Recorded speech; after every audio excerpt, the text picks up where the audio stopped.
Hello everybody, Dave Johnson from the UW Lacrosse Media Relations Office here with head football coach Mike Schmidt as we preview tomorrow's game down at UW-Platteville.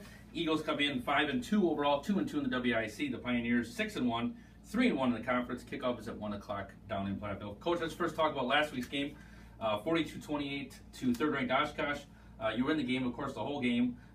Drew David, a quarterback, set some high marks in the career record in single game. Nick Holcomb, a school record, tying 15 catches. Just talk about that game last week. Yeah, what a game, and it was, especially in the middle part of that game, it just felt like punch for punch by both teams. It was like as soon as one team would do something really good, another team would come back and do it. And so, exciting game. I thought our guys, we take out of it that we can play with really good football teams, that we're a good team, and we just got to, again, it's kind of the same thing that we talked about after the Whitewater loss. We got to find a way to make some of those plays at the end and try to, and it wasn't so much offensively to make big plays, it was defensively, and we just couldn't match them up. We had some really big plays.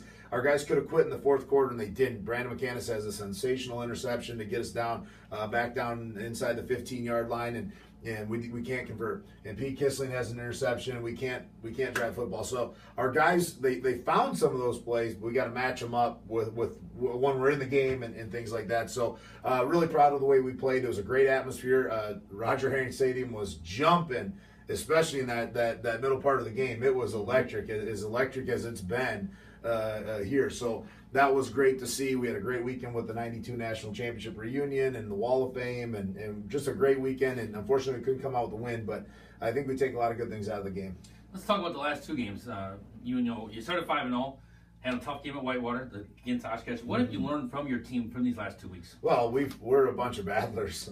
We got guys that just play hard, and we're good. We're a good team, and we're just missing some of those plays to finish some of those games. It's not like we have nobody around to make plays, or we got to find ways to make some of those plays on all three phases of the game. And I think once we can do that, we can come and beat some of those good teams, which we have one coming up here this week. Yes, it doesn't get any easier down in Platteville. Platteville is ranked in the top 12 in both national polls. Let's talk about the Pioneers. Like I said, they're 3-1. That one loss to Oshkosh at home a couple weeks ago. Yeah, this is a really good team, and they're in high up in the rankings, deservedly so. We've got our hands full. We know that this is a really good team. If we don't play our best, we'll lose again. They're really good. It doesn't get any easier. We knew this when I got the job. I knew that this was the stretch we had to run through here this year. It is quite a stretch. Us and Oshkosh really have the same kind of a similar type stretch. So we get it. We knew it was coming, and we're in the middle of it. We've played so hard, and we've really done a good job getting through this. Unfortunately, without wins, but we know we got to finish this one with these guys. It's a good team. They're just overall, it's just a really good team, well-coached team. So got our hands full with Platteville. Let's talk about you and the coaching staff down there. Of course, you coach down there, Coach Janice, Coach Gaston's an assistant coach here.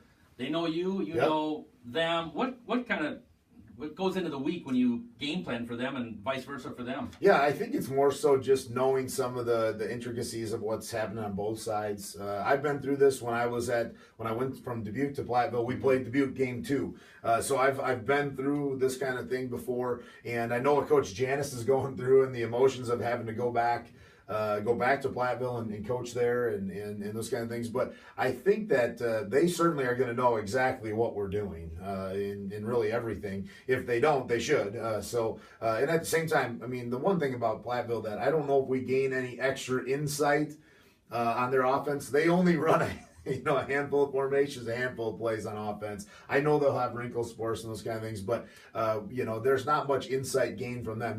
Coach Emdorf has been running the same plays for the last 20 years there, so there's not much there other than some of the little fine details. But they're going to certainly know a lot about what we're doing and some of the rules and some of those kind of things. So it'll be an interesting game to see how everybody can make the adjustments. And you know what? They've credit to Coach Emmendorfer. He's got a lot of assistants that are out in the league. Craig Smith, he knows well at Whitewater, and Rob Erickson at Whitewater coached for him. So, he's got a lot of connections and things within the league already because he's a good coach and he's putting out other really good assistant coaches in the league. Keys for you, offensively, defensively, special teams? Yeah, offensively, we've got to find a way to number one, run the football against their really good front seven. And they are good. They're big, they're physical, they're fast. We got to find a way to have some success running the football inside because I think we've got some good run game up on the perimeter with them, which we always do. But then, then the next part is they play a lot of press man coverage.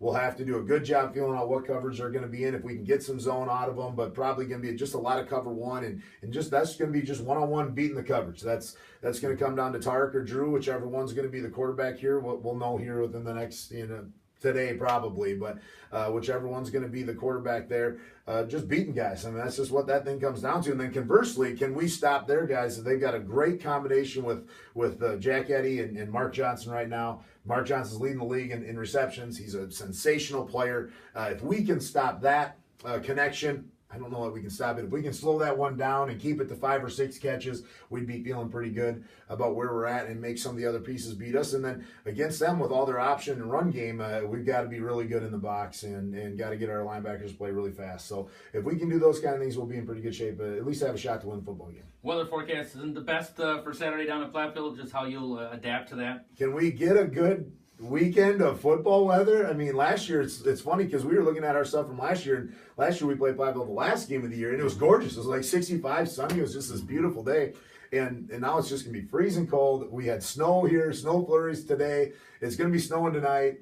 Gosh, can we just get a nice day of weather for the football season? It doesn't look like it, but it is going to have an effect for sure. And we've got, we're outfitting our guys with all the stuff we need to make sure they stay warm and stay loose on the sidelines. It doesn't really affect the guys that are playing the game because there's so much activity going on, but it's the guys that are maybe on 1 or 2 special teams. It's the guys that are, going to have to be a backup that are going to have to come in and catch a ball, or our 5th wide receiver that's got to come in on a crucial 3rd down and make a catch, and his hands need to be ready to go, So it's fighting through some of those things, I think. But hey, if anybody in the Midwest is not ready for weather conditions this year, then I don't know what they've been doing, because we've just had some terrible Saturdays. And then obviously the Friday night at Whitewater where it's pouring rain. So we're pretty accustomed to not getting what we want this year out of it. But hey, this is going to be fun. We talked about it last week, or I guess on Monday when we got our team together. I was talking about we're playing meaningful football when it's dark outside and cold outside. Yep. And what more do you want at UW-Lacrosse? Be playing meaningful football when it's cold and you got snow in the air. So that's exactly what our guys are doing. Again, UWL and UW-Platteville. Kickoff at 1 o'clock Saturday down in Platteville. Follow on UWLathletics.com. There's live links there for video, stats, and audio. And go Eagles. Good luck, Coach. Thanks.